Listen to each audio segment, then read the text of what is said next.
So this is the baseline M4 Mac Mini. It costs $699. The Mac Mini behind me, the one plugged into that screen right there, is a top spec M4 Pro Mac Mini. It comes in at just under $3,000. I understand maybe a lot of you guys are wanting to know whether the upgrades that I made to my Mac Mini are actually worth it in terms of cost versus performance. So we've got a whole load of video editing tests. Let's jump straight in. So the first test, an extremely simple one. It's basically just an export times test. I wanted to get a direct comparison in terms of export time from the baseline to the M4 Pro. So I've got 5 minutes of footage here, all shot on my Sony a7S III. This is 10-bit footage, so it's a pretty common codec. Lots of you guys might actually be shooting with similar cameras, similar types of codecs. This will give you an idea in terms of how these computers handle this. So all I've done is slow this down to 50 frames a second to half speed slow-mo, and then I've applied a correction LUT over the top. That's literally it. It is 5 minutes worth of footage in this setup. So in terms of performance on this test, I was pretty much expecting the M4 Pro to actually tear through this footage, and that's exactly what happened. So this whole 5-minute render ended up being exported in 2 minutes and 1 second on the M4 Pro. How did it do though on the baseline Mac Mini? So obviously the most simple test of the day, literally just a 5-minute export. So no surprises, this was relatively close. The final time on this one came in at 2 minutes 11. So just 10 seconds more than the M4 Pro variant, which I actually think is really good for a 4K 5-minute sequence. So we go from a very simple timeline test to a much more complex timeline test.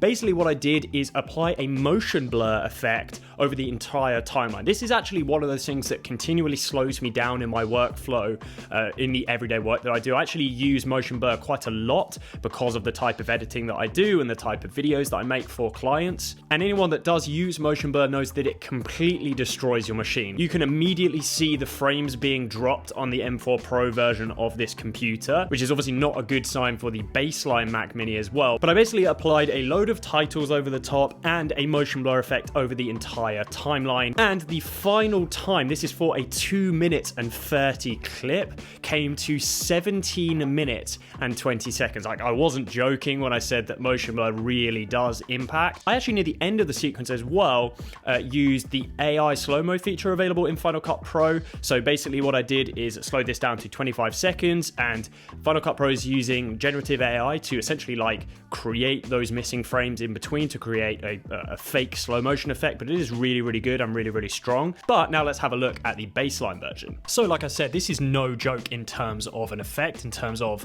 the intensity of this effect for a machine. Bar working with like 3D, motion blur is probably one of the most intense things you can do with your computer. The final time on the baseline Mac Mini came out as 26 minutes and 45 seconds. This was not a fun one. So a total of 10 minutes extra compared to the M4 Pro. I also wanted to stress test this computer a little bit just in terms of kind of multitasking, things like that. So what I did is I opened up 3 Arc tabs, essentially Chrome tabs, and I simultaneously played these 3 videos in the background. So they're all in 4K resolution. I did that and exported the first 3 clips of the main sequence that I did right at the start. The final time was 1 minute and 7 seconds. So this was really impressive. It basically didn't seem to slow this down absolutely at all. But my M4 Pro version of the Mac Mini actually has 64 gigs of RAM. So this would be an interesting test on the baseline 16 gigs RAM version. I was just really expecting in this test for the baseline version to slightly get a bit crushed here. Obviously the test isn't that long, so it's not going to be that big of a difference. But I just thought that the extra RAM and the M4 Pro version would really come in clutch and basically just perform far better. Shocker, the M4 baseline just performed really well, coming in at just 6 seconds above the M4 Pro at a final time of 1:13 versus 1:07, so super impressive here again. And then the final 2 tests that I wanted to run are basically actual usage, actual video editing, not based on export times. This is like how the computers actually run and perform. The first one that I have is a 3-cam podcast setup. So this is a 50-minute timeline, 4K footage, working with 3 multicam angles all in 4K. And I actually know from experience, because I edited this project on my M4 Pro Mac, kind of how much of a step up this computer has been, because I actually had to proxy this on my Mac Studio. It was just getting to the point where it couldn't quite handle 4K multicam angles, and the M4 Pro I don't have to proxy on at all. I edited the entire project with no problem. So the only thing I can really tell you guys here is, and you can just take this for what it's worth, is that it was barely a performance difference here. I was so impressed with the baseline performance of the M4 here. Like, I was editing, like I said, this is a multicam sequence. It's probably up there with the more intense things you can do without applying tons of visual effects to your videos, but it just performed it fantastically on both machines. Zero drop frames as you'd expect on the M4 Pro, but literally no drop frames also on the baseline version. Considering this is such a long video, you might run into performance issues if you were doing this for a longer period of time, but like I said, just so impressive. So as you can see, some time has passed, and that's because the last test of this video was actually, I wanted to edit this video right here. I edited half of this video on the baseline Mac Mini, and I've been really impressed. I actually, as someone who bought the M4 Pro version first and then kind of just wanted to see how the baseline performed, I'm extremely impressed.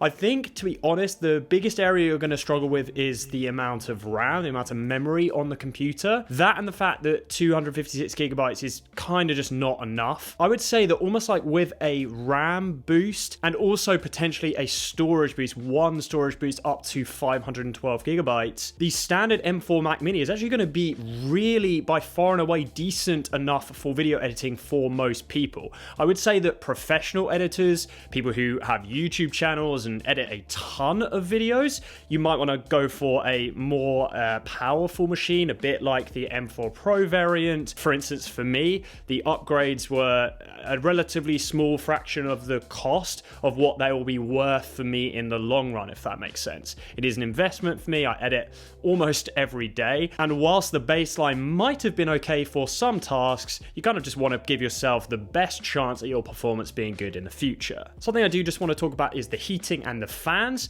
I literally didn't notice the fans kick in on either machine, which is insanely impressive. The computer didn't really get hot to the touch, maybe slightly warm when it was doing the motion blur test, because that was the most intensive test of the day, but definitely the fans didn't kick in or get noisy at all. The baseline Mac Mini actually really impressed me when we were dealing with the podcast footage. So that is obviously 3 multicam angles, all in 4K, extremely high resolution, and the baseline kind of handled it no problem. I do have a kind of a suspicion that if you continue to do this for kind of like half an hour and get really in the weeds of a podcast edit like this, you would start to see some stuttering and some performance issues, but for the most part, both of these machines handle this no problem. And so I hope this has been interesting and helpful for you guys to actually compare, you know, like a space of a couple of grand in terms of machines here. The baseline Mac Mini is genuinely an insane buy. If anyone who isn't a professional video editor or a professional creator is maybe looking at one of these, I would say